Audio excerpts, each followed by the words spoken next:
Okay, our Torah portion this week is he, and that means, and he lived, referring to Jacob. And somebody had emailed me, I think last week, where I had told you that you could actually take the names of the Torah portions and turn them into basically a long statement that told you the content of the Torah portions, at least the major concept of the Torah portion, so that you could string together really the story of that particular book. And if I have time in the morning, before the class in the morning, I'll try to do that with Bereshit to show you what I'm talking about. But it's also something I've included in the revision of Workbook 2. If you haven't had a chance to do Workbook 2 yet, I know we did it together year before last, but we've enrolled new students since then. But that's actually one of the assignments that I put into the revision. I created an appendix that had every single Torah portion title, and then it has room for the student, and I'm going to send you a copy of this. I'm going to send you a PDF of this particular file so that you can print it if you want to. And basically, it's an invitation for you to go through and write bullet points of each Torah portion that remind you what the highlights of the Torah portion are. And it's also a great exercise just to review what's in the Torah portion. And then what you'll have is a set of like index cards. So if you get to a particular topic, for instance, say you're wanting to know more about the 144,000 in the book of Revelation. You want to know more about those 12 tribes. Well, then you can go back through your index that you've created, and you can see, oh, well, there's a specific Torah portion called Matot, which means tribes. And so I'm betting I can find more information. I can cross-reference in that way. And it's a great way to study because over time it pays dividends. You will see that word in other places. And then when you see that word or that phrase in another place, then it will drive you back into the Torah portions, and you actually have a foundation maybe of what you're reading in the Gospels or what you're reading in the prophets or what you're reading in the epistles. But considering how much of the book of Revelation is directly out of the Torah itself, it's really important that at some point, if you're going to be a serious student, that you start doing that. At first, you have to start doing it consciously. And then over time, the more that you do it, the more you're going to do it without thinking about it. You'll simply start cross-referencing that Torah portion in your head. And you'll know where to go back and find the foundational details that will help you decode what you're reading over here. Because typically that's the pattern. If you're seeing a repetition of words and phrases in other places, we call that words in the hood, and then you can understand this situation and clarify the situation. You go back to the other situation, and vice versa. You will get more details over here, maybe later, that will lend clarity to what you read the first time you read it. And so it works both ways. But it's important that at some point, if you're not already doing that when you study, that you learn how to do that. Because that way, we're less inclined to take off with cockeyed ideas that have no foundation in the Torah at all. And we know that the Torah itself is foundational to everything else we're going to understand. In fact, one of the topics that I really don't like to deal with people I don't know that well, and in the internet age, there's lots of people who have access to you that you don't know that well. So you don't know what their motivation is. You don't know what their hidden agenda is. You don't even sometimes know what their stated agenda is because they seem to be confused too. But it has to do with the relationship between Yeshua and the Father. And there's still an element of mystery there. And I'm good with there being that element of mystery there. But in order to understand many of the statements that Yeshua is going to make in the Gospels, where he keeps making references to I and the Father are one. And he starts talking about how, look, the disciples have to be unified if the world's even going to know that he was the Messiah. And we're thinking, oh my gosh, how have we fallen down there? No wonder the world doesn't know he's the Messiah. Because there's anything we can say about ourselves, we are not unified. In terms of Christianity, look how many denominations. When you get into topics like Hebrew roots, it's even more diverse in 1,000 different directions. And so there's not even a pretense of unity in most cases. So we can see at this point why the world doesn't even make a pretense anymore of recognizing the fundamental Judeo-Christian foundation of a civilized society. So it's the more fractured we are, we're going to be able to see the ripples out in the world at large, because Yeshua said this is the way they'll know, and we're actually going in the other direction. We're actually less unified than ever before, although I would say maybe that's preferable to being unified under a false doctrine. Let's weigh it out. But let's go ahead and let me go ahead and start sharing the screen with you, and I think you'll be able to see where we're going, even if we don't get there tonight, to get several major steps in that direction.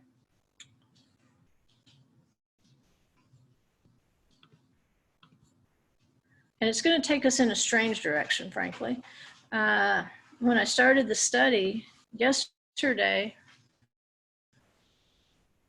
I never, from the final Torah portion of Bereshit in Ezekiel's chariot, but that's kind of where we're going to end up. So, and here's the four major symbols when we're talking about Ezekiel's chariot. And I think you'll recognize at least two of them from the blessings in the Torah portion that Yaakov is going to place upon his sons. And there's going to be some specific things in the Torah portion, again, that are going to lead us back into Ezekiel's vision of what is the Merkava. I don't know if you're familiar with the Hebrew word for chariot. There's a couple of different spin-offs of that particular word, but in Ezekiel, it's Merkava. And you can hear the root word rekav. If I were to take you to the Rokevet in Jerusalem today, it's the old train station. And you can hear rekav in Rokevet. So what is a train? It's a way of carrying things, a way of transporting things. So that's where you get that root word rekav and Rokevet. So with a chariot, we have a merkava. You have the mem construct in the beginning of it. So I tell you, it's going to be the means by which something is carried or even ridden, because the same Hebrew word is basically going to pertain to a chariot or a horseman. It can mean somebody that's driving a chariot or a horseman. So we're looking at the four horsemen of Revelation, that we're not just looking at perhaps riders who, they could actually be chariot drivers. It's in Hebrew, there's not much distinction between the two of them. And so I just went ahead and since we're going in that direction, we're going in the direction of the four living creatures, because some of the language we had in last week's portion really ties into the title of this one. We kept getting this, does my father live? Joseph is alive. And then in this Torah portion, it begins with Vayechi, and you can hear the Hebrew word there, chai, for life. In terms, and this is why Hebrew is such a valuable thing to learn. We get used to using words like resurrection. We don't always cross-reference it to what is the actual Hebrew word for resurrection. And again, it's the root chai, for life. So whether we're talking about reliving reviving. Sometimes they'll translate it out as revive. We're talking about the same root word, chai, chaye. If you're one of those that likes the jewelry that has the Hebrew letter chet and yod, chai means life, but it also means resurrection. So you've got dual symbols that you're wearing if you wear that particular emblem, whether you wear earrings or necklace or whatever. Basically, it's a proclamation of faith in the resurrection when you wear that. That's why I see that particular jewelry. It's not just life. It's a statement of belief in the resurrection.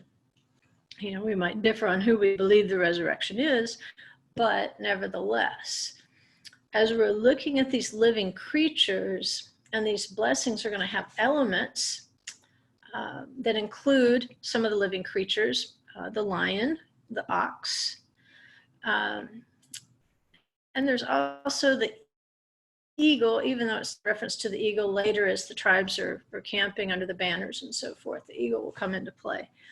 But basically, when you arrange the tribes in their groups of 3 tribes with 4 sides, you're going to have these emblems on those tribal banners that represent the groups. Okay, so here's our scripture references. And let's see, if you can't read that because I made it go in a circle, it says the wheels of the Merkava. So you can see that root word rekav in there. So here's the problem, and here's also the solution. Yeshua makes a statement in John 10:30 that I and the Father are one. And I think this is the major statement that he makes, and he's continually saying things like this in the Gospel of John. It's a very mystical book. And when he says, I and the Father are one, your logical mind says, 2 can't be one. But in the world of Scripture, 2 can be one. In fact, 1 became 2 became 1 in terms of Adam and Eve.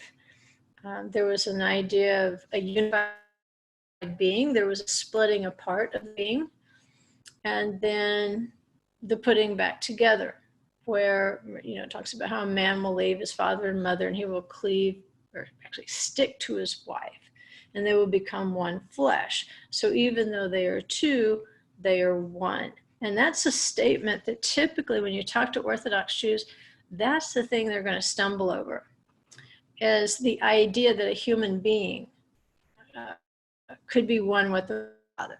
Because the human being is a created being, he's not God. But nevertheless, we have the Mashiach, and his identity has always been debated. So I don't know that we'll get into that sort of debate, but I at least want to look at the Torah patterns concerning that pattern of a Messiah being one with the Father, or a human being being one with the Father. And we've already seen that in last week's Torah portion. We talked about how Yosef said he was like a father to Pharaoh. But this particular portion, which is about living, even though it's living in the land of Egypt, again, there's a great picture, because we know that Egypt is Abaddon, basically the abyss, Sheol, hell, Gehenna, Gehinnom, whatever you want to call it. There's several different names for it, Salmavet. But Egypt is representative of Abaddon, the abyss. And so we can see just from the title, Vayechi, Jacob lived in the land of Egypt, that it is possible to live even after death. There is still a living that can take place even after death. So we have 2 aberrations in the Torah portion I want to look at that are going to lead us back to the same place. It's going to lead us back to the Merkava, or Ezekiel's vision of the wheels within the wheels, the the heavenly chariot, which represents the spirit of Adonai. Very mystical vision. But the first thing we have is that Yaakov completely seems to ignore the ancient custom of transferring the family leadership, the family priesthood, that extra portion, the blessing upon the firstborn. And it wasn't just a custom that we find in the Torah itself, it was an ancient custom that the firstborn was going to take on these roles and these blessings. He was, in some cultures, he wouldn't just get one extra portion, he would get everything. There's a law of primogeniture that was, until the medieval period, a very important part of the economic reality of any son who was born who was not a firstborn. But in Torah, it simply assures him an extra portion, one extra portion. And this is affirmed at Sinai, at the giving of the Torah, this particular custom of transferring this blessing of the firstborn. It says that it must be transferred to the firstborn. The second aberration is that Joseph dies twice. And we don't really get that Joseph died twice until we read the next Torah portion, which is going to be the first portion of Shemot. And then we're going to see that Joseph dies again, something that nobody else is going to do. The other brothers are not going to die again.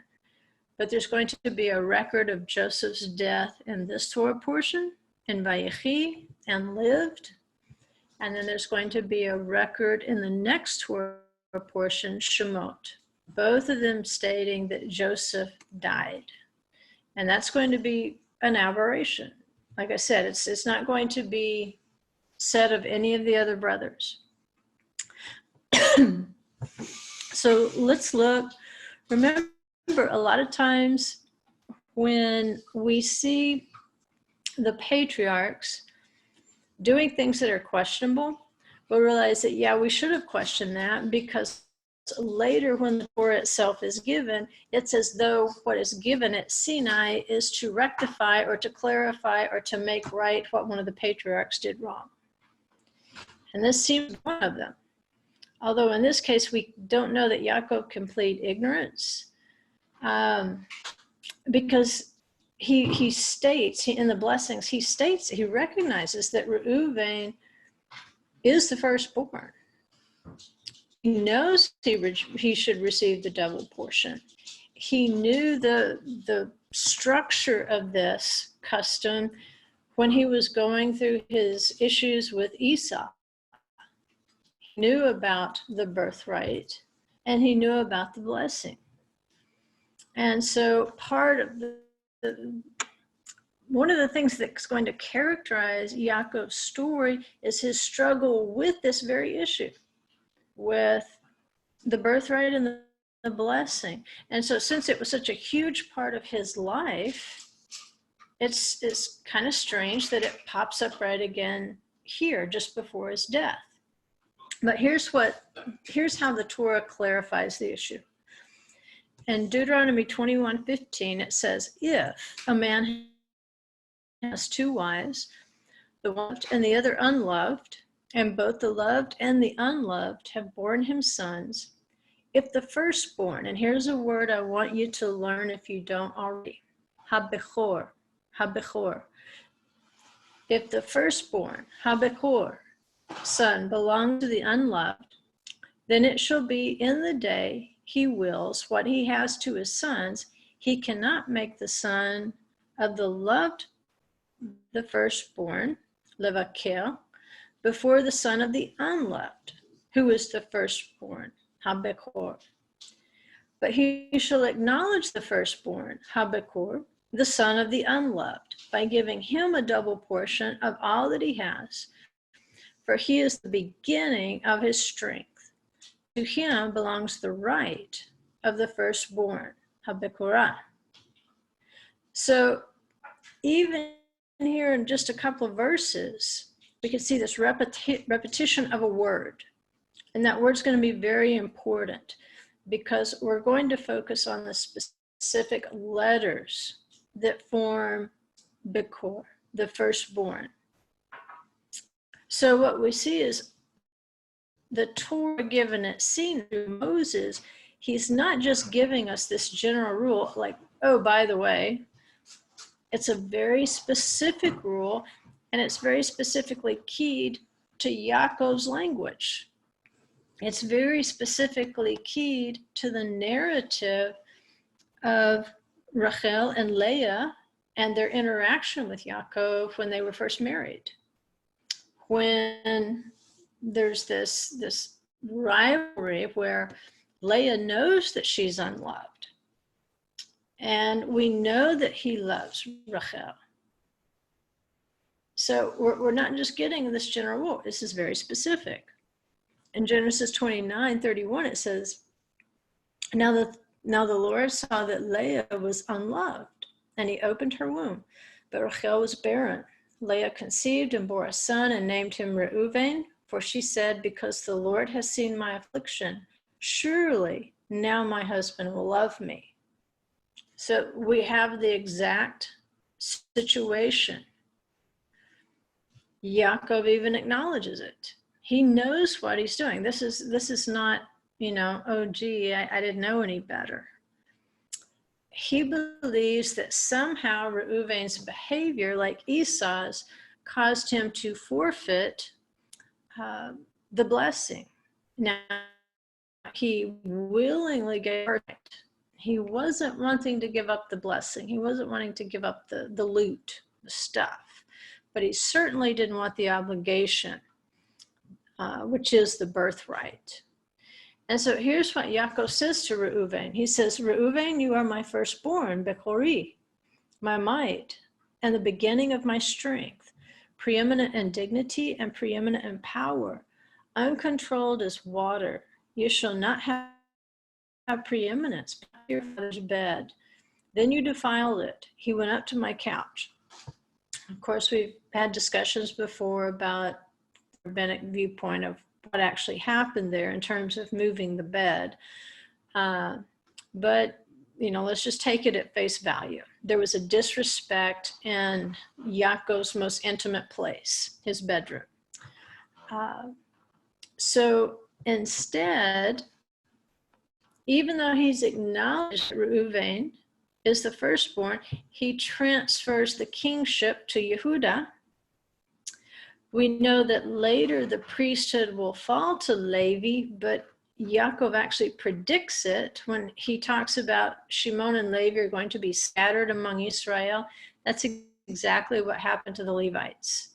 They had to have Levitical cities that were scattered around the nation so that they could minister in those precincts. And then to Yosef, he gives the double portion. So in effect, Yaakov does exactly what he predicts with Levi. He scatters the three firstborn blessings across three sons, rather than designating them to Reuven, or even saying, you know what, Yosef gets it all. He doesn't do that either. He doesn't give him kingship. He doesn't give him the priesthood, although there's aspects of this in Yosef's life. As it concerns the gathered tribes, he will not have the priesthood, nor will Yehudah. But these things are scattered. What Yosef does receive is an extra portion. And what he receives is a specific land holding at Shechem, where he's buried. And I don't know how much you Israel news, but periodically Palestinians will desecrate Joseph's tomb. I don't know why they get a charge out of that, but they do. They'll burn and do all sorts of things. But I'm not sure if this picture is actually current or if it was before a lot of the damage was done. I would guess at this point it has some smoke damage to it. But he is buried at Shechem, which, as we know, was the last place he expected to find his brothers shepherding. Exact language. In Genesis 48:22, Yaakov says, I give you one portion more than your brothers. And the word for portion is going to be a play on word, because the word is Shechem. Shechem is the city. And so he gets the portion, he gets the city, which today is called Nablus. But then again, someday when it's restored, it's going to one day be Shechem, not Nablus. But he says, I took it from the hand of the Amorite with my sword and my bow. So a nice play on word, an extra portion, but that extra portion designates a specific place. So we can ask lots more questions here. When he says the Amorite, is he talking about the Shechemites? When he says my sword and my bow, does he mean his literal sword and his bow, or is he referring to Shimon and Levi as being his sword and his bow of vengeance for Dinah? At any rate, when he designates Shechem to Yosef, he's designating more than just the field that he paid for in Shechem. So I've put down some of the different ideas that are recorded in the rabbinic literature. One of the things is that the Amorites rose up after the slaughter of Shechem. You remember Yaakov very upset about it and saying, you're going to make me odious. It's not going to be safe here. And that's why we wondered, why in the world did he send a 17-year-old boy to Shechem after everything that happened? And so one speculation is that, yes, the Amorites did rise up. Yaakov and the sons had to take up arms against them. But they ended up seizing more land in the process. Another idea is that the sword and the bow refer to his prayers that shielded him, either when these Amorites rose up after the incident with Shechem, or Esau, the prayers that shielded him when Esau was marching toward him, about to rise up against him. You say, well, where in the world does it say that Esau was an Amorite? Well, it doesn't say that. Again, we're talking about extra sources here. But here's the reasoning for why they called Esau the Amorite. Because, right, in Hebrew it would be Emori. It means someone who speaks, a speaker. It's somebody who would attack you by things that they say, by manipulating words. And they say Esau was the Amorite because he mimicked the sin of the Amorites, which was deceit through speech, by speaking. And you can deceive by either speaking up or by not speaking up. And they say when he didn't tell Yitzchak that he had rejected the birthright, he was trying to obtain the blessings deceitfully. He wanted the blessings of his father, but he didn't want the obligations that would be passed down from his father. So it was a matter of deceit, not to say something about, hey, you know what? I sold my birthright, so I forfeited my right to the blessings. Instead, he's still a smooth talker with his father. And that's one reason why they say Esau was the Amorite. And that's not unreasonable, because if we look at Psalm 149:6, the sword as a prayer or the sword as praise has a context. It says, let the high praises of God be in their mouth and a two-edged sword in their hand. To execute vengeance on the nations and punishment on the peoples. And so they're seeing the two-word as the equivalent expression to the high praises of God. So if you were to sing the high praises of God, it would be the same as if you had a two-edged sword in your hand. And then Proverbs 18:21, and it says, death and life are in the power, and that word there is literally hand. If you look at the Hebrew text down there, it says, v'chaim biyad lashon. That's saying life is in the hand of the tongue. And so the tongue itself, and it says those who love it will eat its fruit. So the tongue, your ability to praise, your ability to speak, then you will eat that living fruit and you will be a living fruit. But it's in the hand of your tongue. So that's what we want to do. We want the high praises to be in our mouths. And at this point, that's pretty much the extent of how we execute vengeance on the nations and punishment on peoples. It's by proclaiming that word. On the other hand, the hand of the tongue can be used for wickedness. And so when they say that it was the prayers that defended Yaakov against Esav, against the Shechemites, since it's a reasonable conclusion, especially when we think about these two particular weapons, which are going to show up for horsemen of Revelation. You're going to see that white horse ride out, and his rider is going to have a bow. He's going to have a crown and a bow. And a bow in Hebrew is keshet. Keshet. It's the same as a rainbow.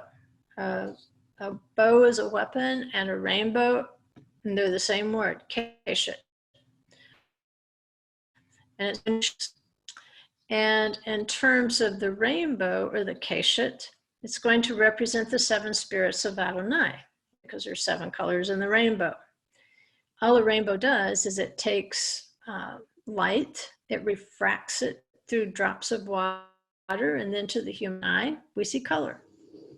But the color is actually the light that we cannot see. And so with you want to hit the mark. And the Hebrew word for arrow is chetz. And so you shoot a chetz from a keshet. And the way you do that is yara, yara. And that means to shoot an arrow. That's the same Hebrew root as Torah. Because what do you do with the Torah? You hit the mark. So it's actually an equivalent expression to cherev, which is going to be a sound-alike word to cheruv. Cheruv, a sword, cherev, and then cheruv is going to be like we say in English, the cherubim. All right, and they're not necessarily little chubby blonde babies. The cherubim, it simply means these are angels who are close to the presence, because it connotes being close. So a cherev, a sword, again, the first writer of Revelation, he's going to have the bow, and apparently going to be strung with arrows, and they're going to hit the mark. The second rider, the red horse, is going to ride out with a cherev, with a sword. And it does the exact same thing as an arrow, just in a little bit different way. An arrow is going to pierce, but a two-edged sword can pierce or it can slice. And so it said of the sword that it can divide asunder soul and spirit, or nefesh and ruach. So what does it do? It divides something in two. Likewise, what does a chetz do? It's to pierce into a body. It's going to pierce down into the inner parts. The word chetzi means half. So it also divides. That's the point of the arrow. It will divide this from that. It'll separate the truth from a lie. And that's what we see. Esau's actions had to be divided, rightly divided, because they were very deceptive. Even though he rejected the obligations of the birthright, he embraced the blessings. And we see the same pattern in Reuven. He had some characteristics of a patriarch, of being able to step into his father's sandals, but where fatherhood is really the big requirement of taking on the birthright and the blessing, Reuven was a huge failure as a father, because when he's trying to ask, is it okay if we take Benjamin with us down to Egypt? He says, if I don't bring Benjamin back, you can kill my 2 sons. Okay, this is not a solution. Yehuda had the solution. I'll take his place. Reuven says, kill my 2 sons. All right, so he's not really talking like someone who intends to protect the family. Although he did make a good move, and intending to save Yosef from the pit, because he delayed to perform mitzvah. He never delayed to do a good thing. He lost the opportunity. So it's like his father was saying, you're wishy-washy. You're unstable as water. When 1 minute you intend the other, you're doing exactly the wrong thing. But this is something that's very important to understand about the role of the firstborn, the bekhor. There are rabbinic commentaries that say Yitzchak looked just like Avraham. And the reason he looked like Avraham was because he had to look like Avraham. People would say that Sarah got pregnant by Pharaoh. And so they had to look just like Avraham to make sure nobody, accused her of having a son by a different man. They say the same about Yosef. They say that he greatly resembled Yaakov. You say, well, why are they talking about physical comparisons? It's because the physical comparison is telling you that it's the spiritual comparison that's important here. When you're talking about which son is going to have the birthright and the blessing, which son you're going to consider the firstborn. The bekhor is going to be the one who would most closely resemble his father's will in spiritual obligations. He would be the one who was most like his father. Even if he wasn't like his father naturally, he would be the one expected to conform to his father's will. That there's something of the father that's being passed down through successive generations, and the one chosen as the firstborn has to reflect that conformity to the father's will. He's going to be a leader. He's also going to be an interceder. When people in the family get in trouble, he has to bail them out. If you get locked up at 2 a.m. and you get one phone call, then this is the guy who's going to come bail you out. And for this extra obligation, he received an extra portion to carry out those obligations.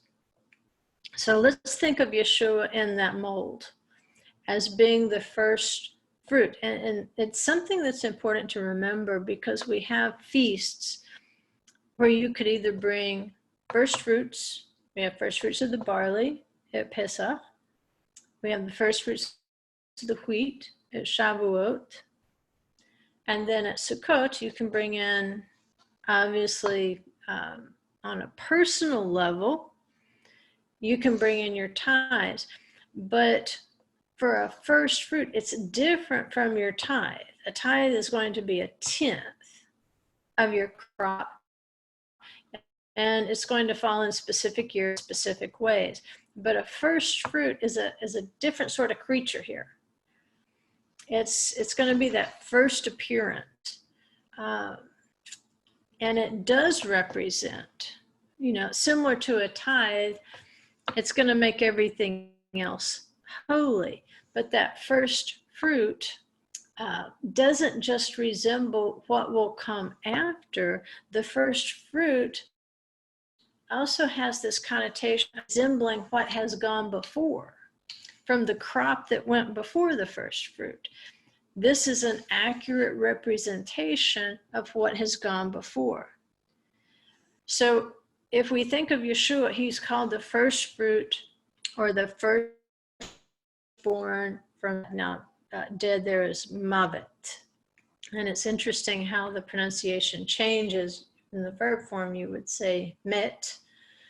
But when you go to a noun form, you actually pronounce the vav in the middle and it becomes mavet.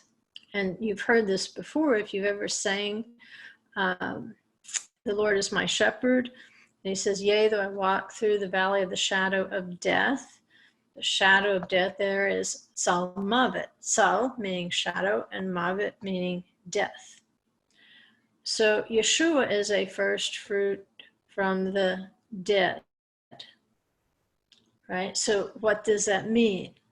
In all of human history, he was going to be the one who would most closely resemble the Father. Even though they would be of different generations, and I put that in quotes. Even they would be of different generations, because it's going to be important in deciphering what's going on with Yaakov and Yosef. They would somehow yet be identical, that Yeshua would resemble something that had gone before, someone who had gone before, just like Yitzhak resembles Avraham, Yaakov resembles Yitzhak, Yosef resembles Yaakov. It's not just a physical resemblance, it's a spiritual unity. It's a spiritual resemblance, one who went before. And so if we follow Yeshua, then the same principle applies. If we are going to be, I think in Hebrews, it calls us the church of the firstborn. All right, I prefer assembly because it closely resembles the nation of the Torah, because there were no churches in the Torah. There were gatherings for the feasts, the moedim, for worship at the appointed times. So if Yeshua gathered at the appointed times, then we should resemble him, not just in the physical way, but in this spiritual identity. We should look like him. When people look at us, they should say, spit image of Yeshua. Just like Yeshua says, I am one with the Father. You look at me, you're looking at the Father. In the same way, when people look at us, they should say, oh, that is a follower of Yeshua for sure, because they're doing just what he did. He went into the synagogue on Shabbat. He gathered in Jerusalem at the feast. He healed the sick. He preached the word. All sorts of things that Yeshua did. We should resemble him. We are a member of that assembly of the firstborn. We should not resemble necessarily what comes after us. We should resemble what has gone before us in a different generation. So before Yaakov dies, if we look at last week's Torah portion and this week's Torah portion, and think about Vayechi and lived, Yaakov lived, even though it's actually telling the story of Yaakov's death and what occurs before his death, we have some connections here. And I put the English and the Hebrew in here, so you could, if you can read the Hebrew, you can compare a little bit. Because I want you to look for that Hebrew word chai, right? The chet and the yod, chai. It doesn't just mean alive or living. It can mean resurrection, being revived from the dead. So we have Yosef saying, I am Yosef. Is my father still alive? And that's what you see, Ani Yosef. Haod Avi Chai. Now, in Hebrew, when you make a question, it's not like in English, you kind of move the words around or use different words. When you want to ask a question in Hebrew, it's the same as the statement. You simply have to know that there's a question mark of it from context. And I would agree that this is a question in context. However, it can be read as a statement. Ha'od avichai. My father is still alive, as a statement, not a question. I think by having that ambiguity, again, there's a double lesson in there. My father's still alive, because see, he already knows his father's alive is the key. They've been talking about his father, but he knows his father is alive. So yes, it can make sense to say, is my father still living?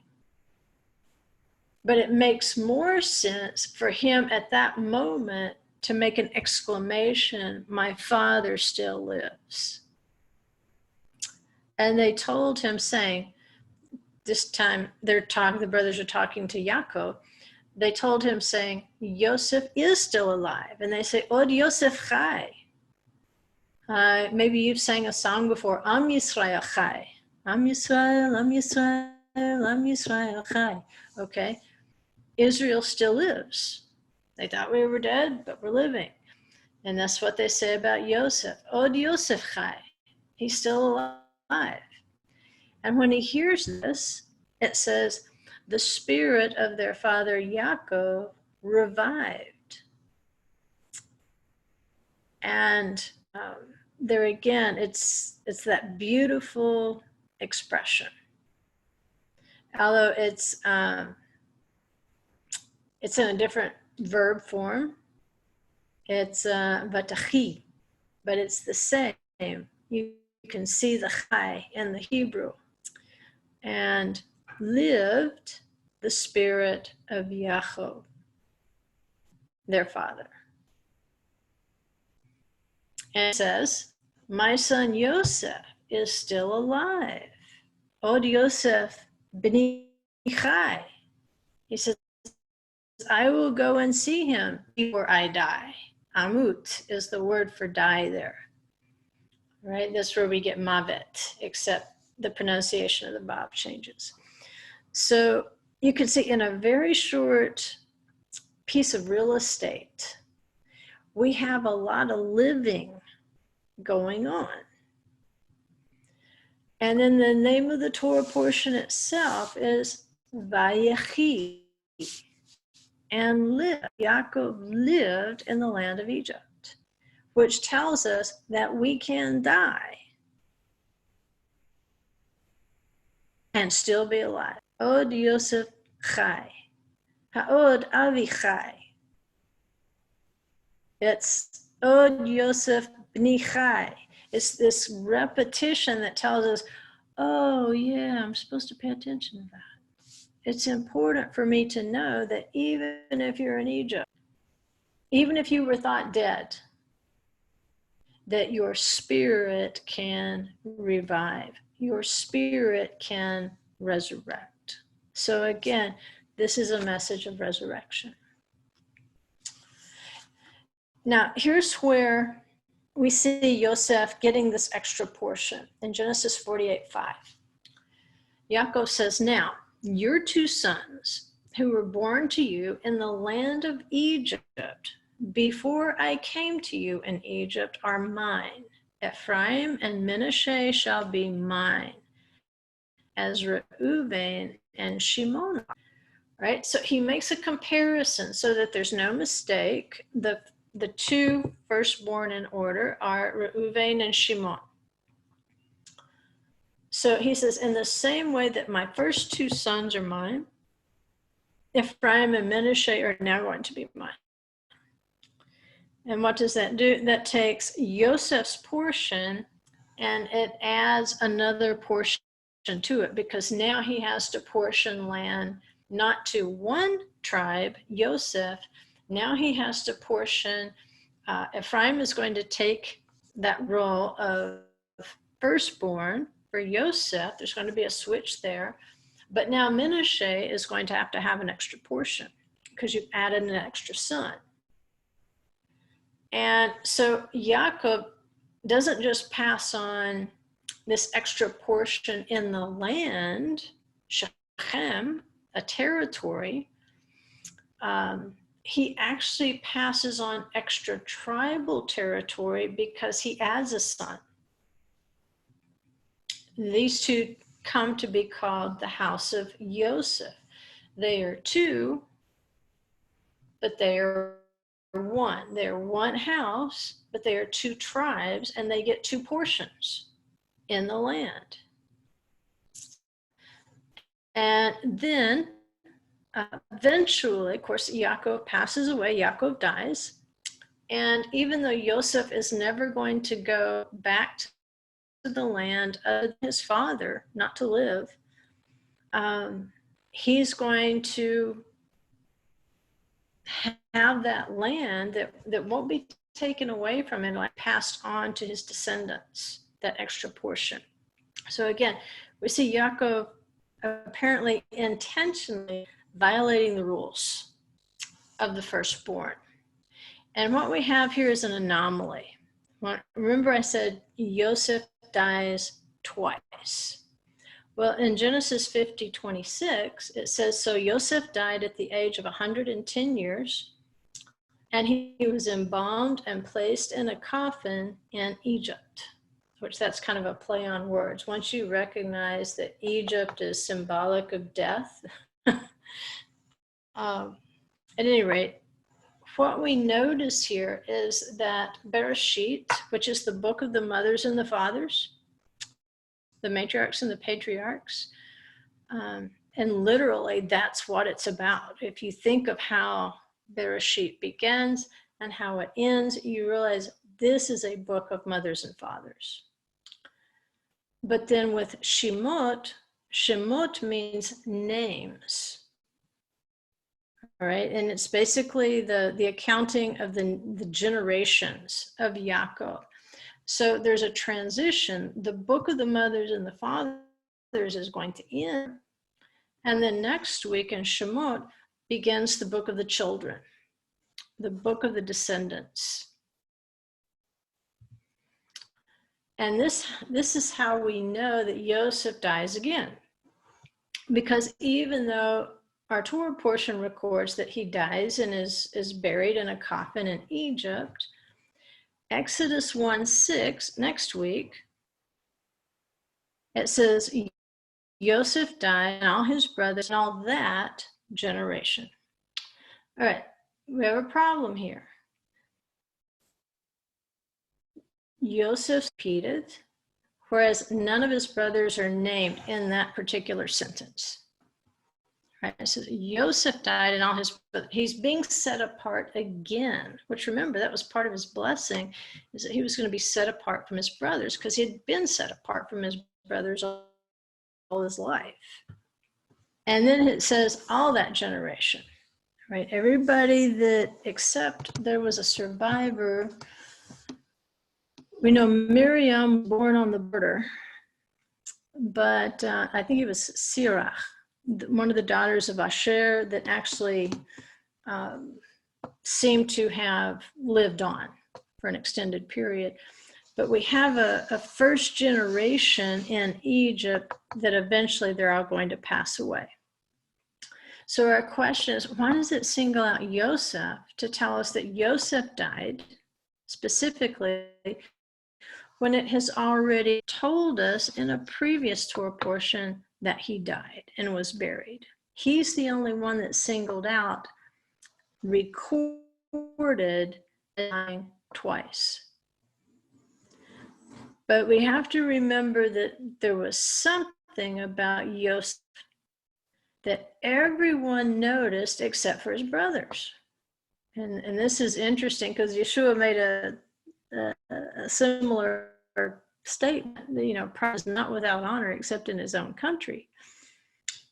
Everybody knew that Yosef was special, that he was wise beyond his age, except his brothers. His brothers could not see it. And in that wisdom, in fact, they say that it was to Yosef that Yaakov passed on the wisdom that he had learned from her. And remember, the understanding is that Avraham and Yitzchak would have learned from Shem, but Yaakov from Aver, and that he actually passed this wisdom on to Yosef, that he was the son that was able to absorb it and was enthusiastic about it and loved the learning. And you know what I'm talking about because you guys all love learning, but most likely you are surrounded by people who don't listen as much as you do, and sometimes you're misunderstood. People want to know why you've got your nose in a book again, you know, because there's a hunger and a thirst in you for the word that is simply at a deeper level. And in many cases, it will make you wise beyond your age. And what do we mean by that? Well, for Yosef, literally, you know, he's 17. He's a wise kid. We know that. But sometimes you'll run across a person who, once they really begin studying the Torah, they just soak up stuff like a sponge. And before you know it, they know about the word than most of the pastors they've ever met. In fact, you become a threat to pastors and so forth, because the average person simply does not want to know as much as you know about the word. And when you know as much or more than the pastor, and you know it not because you went to school, but because you chose to educate yourself. I mean, maybe you did go to school too. Maybe you took formal classes too. Maybe you took Hebrew classes. But typically, you're so motivated that you self-educated to the extent that you have surpassed what they could have learned probably in 4 years of seminary. And you know church history, and you know Jewish history, and you know all sorts of things. You know something about the ancient Near East. You know about the context of the Bible. You know things that they don't know. And therefore, you're kind of scary to them. Right? But this is the characteristic of Yosef. He's wise beyond his years. In the case of an adult that truly begins to pursue the word, often they are wise beyond their Bible age in terms of, you know more than somebody your age probably should with your background, with your education, with your degree of immersion in the word. You're like a precocious kid in many cases, and we can get on social media or get on the internet, and we can often see the results of our being precocious children, because in our wisdom, sometimes we're destructive.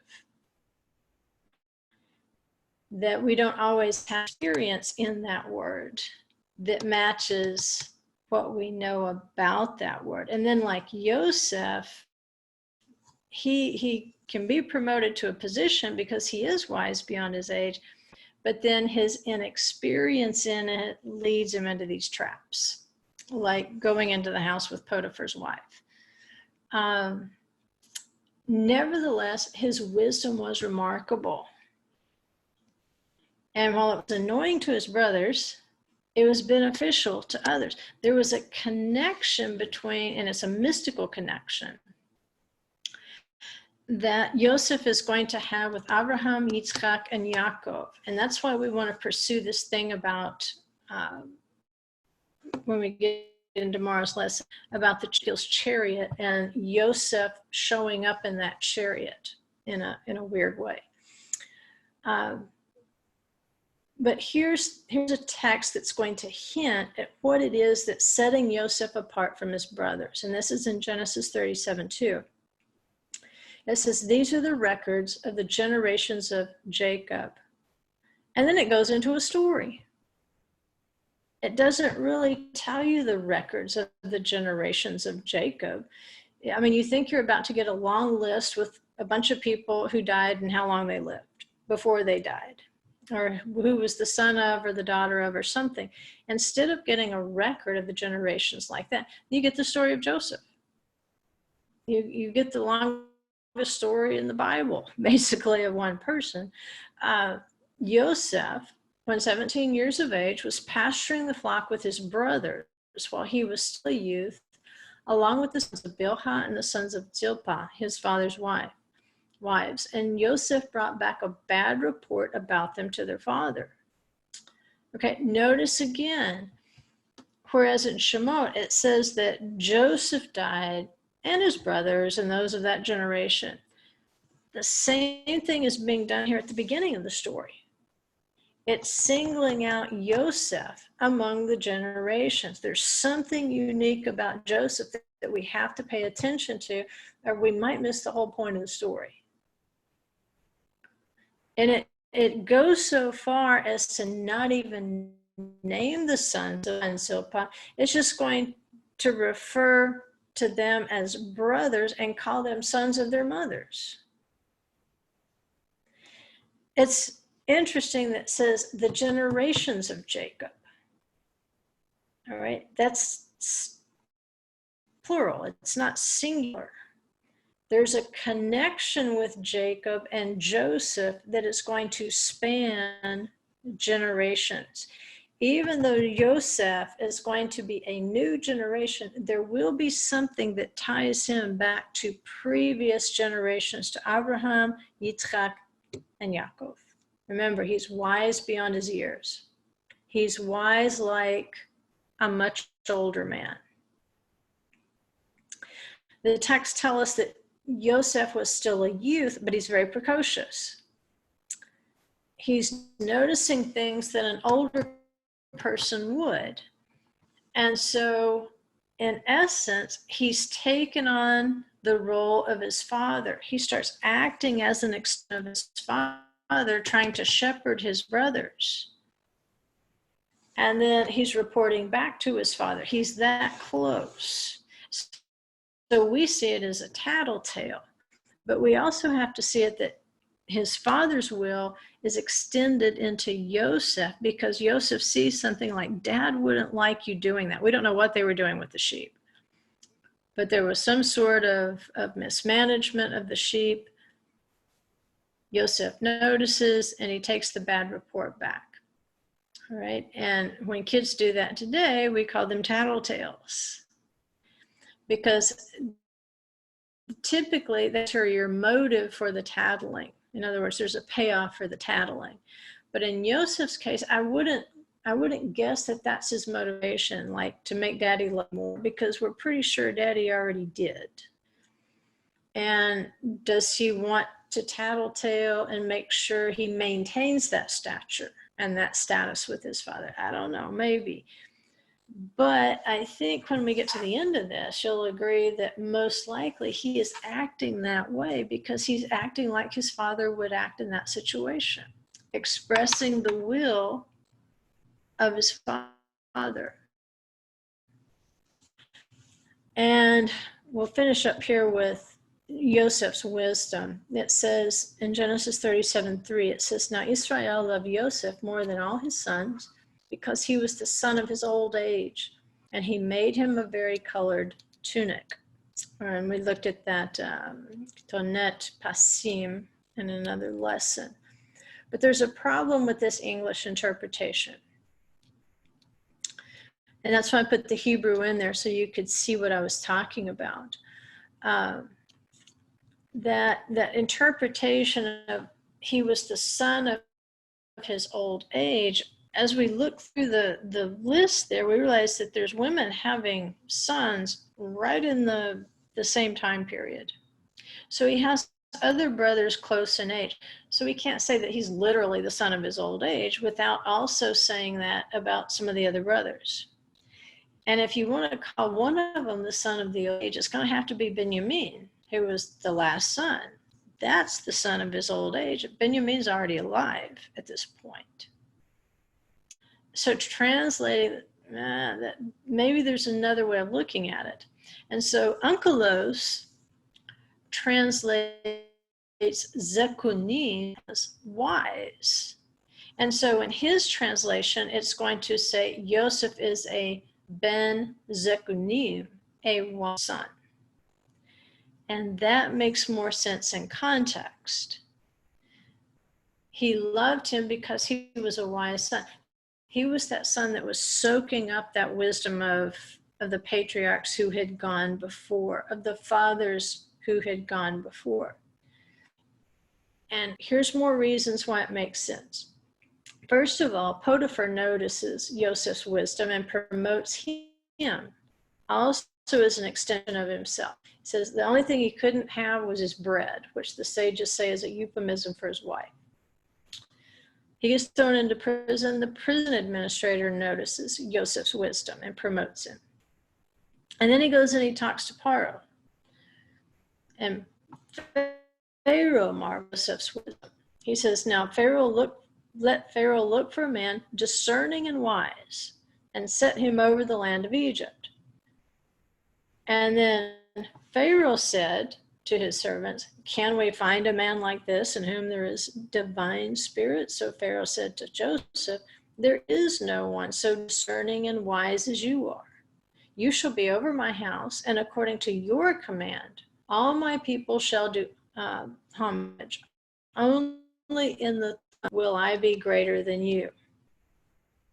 So there's confirmation after confirmation that the characteristic that sets Yosef apart is his wisdom and understanding, his ability to analyze a situation, to correctly grasp a situation.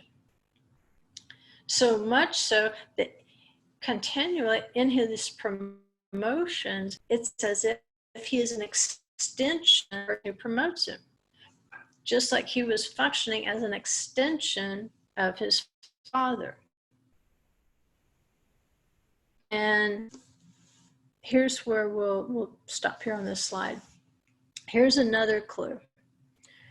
Once Pharaoh decides to promote Yosef, it says he had him ride in his second chariot. That Hebrew word is Merkavat HaMishneh. Second chariot. That's critical. Because if we're going to understand Ezekiel's vision, and the four living creatures, then our missing link is going to be the second chariot. It's going to link the second chariot specifically to the person of Yosef. And it says they proclaimed before him, and this is a strange word, Avraham. And it's translated in English, bow the knee. And he set over all the land of Egypt. Okay, so I put that in Hebrew, but there's going to be some words as we move through the lesson tomorrow, and you're going to see it's simply moving these letters around. And if you don't know your Hebrew letters, or if you barely know your Hebrew letters, I want you to go to whatever resource you have, or go online to Hebrew for Christians. And I want you to refresh yourself on the Hebrew letters Beit, Resh, and Kaf. And they're right there on the screen. You can see them in bold. Okay. So right here, oops, not too far. Right here where it says Bamir Kevet, that's the second chariot. You can see there that there's a Resh, a Kaf, and a Veit. That's the chariot. Now, what were they supposed to say? Okay, we're going to toss out this aleph right here, because you can go into a future tense construct.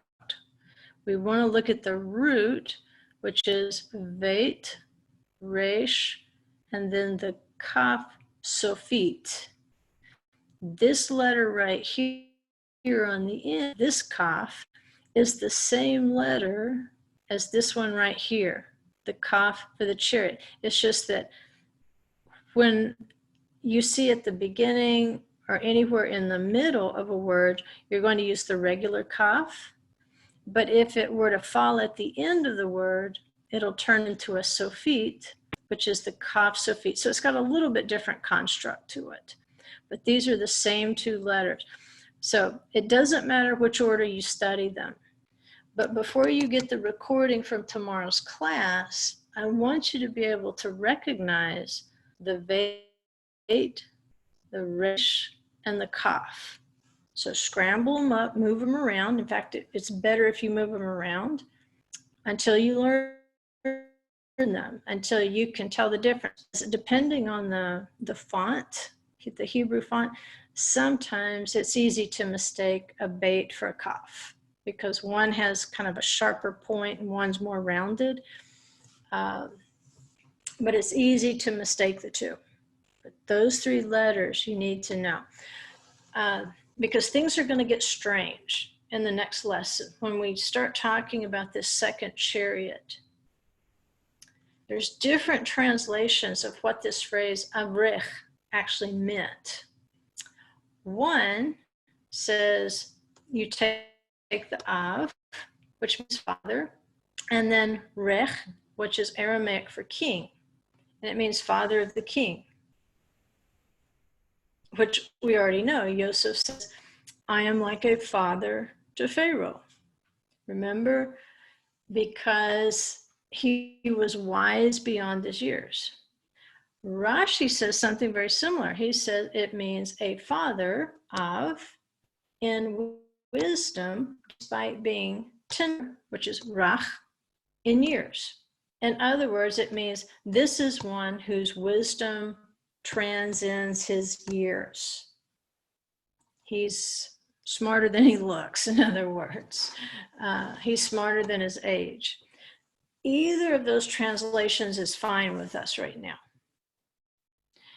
Because hidden within it, if you read your Siddur at all, you know the Hebrew word for blessing, Baruch, Baruch atah Adonai Eloheinu melech haolam, Baruch, you can see that same root in Barech.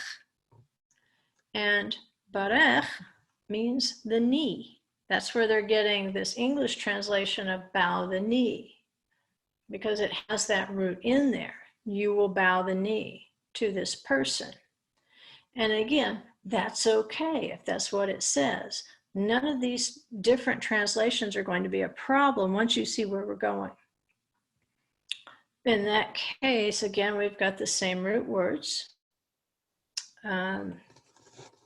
We've got something that makes sense in context, because it says he set him over all the land of Egypt. Okay, so I really left you hanging there. I really left I left a big drop-off point from right here, but at this point it's, and I'm hoping tomorrow's class gets a chance to get this part of the class before their class, because you really need to know those three letters to identify what is going on with Yosef in terms of how he prophesies of the Messiah, and how we can interpret once we get over into the Gospels and he makes these repeated references to I and the Father are one. Okay, so we stopped at slide 19.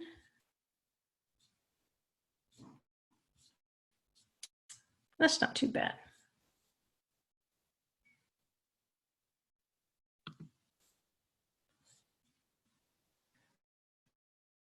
Okay, is there anybody who doesn't have access to an aleph bet where you can, if you don't know your Hebrew letters pretty much backward, forward, you have a place where, you know, a workbook or again, if you go to Hebrew for Christians, I don't know if it's the letter 4, I want to say it is. There's a website that actually has all the Hebrew letters for you. But I want you to have sight recognition of those 3 letters for tomorrow's class. Because like I said, I never really envisioned going into Ezekiel's wheels and his chariot for this lesson, but I don't think we can avoid it. Once we start putting some of these things together with the Father and being like the Father, I thought it was pretty exciting. I still got a few more things to tweak in the lesson, but before tomorrow. But that, and also, if you want to go back and preview, it wouldn't hurt to read Ezekiel chapters 1 and Ezekiel chapter 10. Ezekiel chapter 1 and Ezekiel chapter 10, because it describes the same chariot, the same Merkavah, 2 different ways. So we're left asking ourselves, is this one chariot or is it 2? I remember reading this when I was in high school and wondering, because it was just so obscure and, you know, too much fog and smoke. I was 17 at the time, I remember. But I think I've got some insight now. I think I've got at least one way into understanding why did it seem to be 2 different sets of living creatures. And I think maybe they are 2, but they're only 1. And you're familiar with that precept, 3 no 4, 3 no 4, 6 no 7, 7 no 8. Just like the 7 shepherds and the 8 princes, they're really describing one thing. They're describing the kingdom of David. Whether you're saying the 7 shepherds or you're talking about the 8 princes, you're describing the kingdom of David and the kingdom of Messiah. And tomorrow we want to look at the connections with Elijah, with Elisha, those 2 chariots, the chariots of Ezekiel 1. And then this is going to lead us back to Joseph having the 2nd chariot. It's very important that we remember he rode in the 2nd chariot. And but I think it's going to help us too. I don't know that anybody completely understands the relationship to the Father. If you do, you know, I admire you, because your brain is so much sharper than mine. But maybe in terms of helping me to pin it down, I think this Torah portion is getting pretty close, especially when we start looking at the chariot and the 4 living creatures and so forth. And Yosef's relationship, and actually being considered, I don't know if any of you have ever heard this or not, he's considered the 4th patriarch.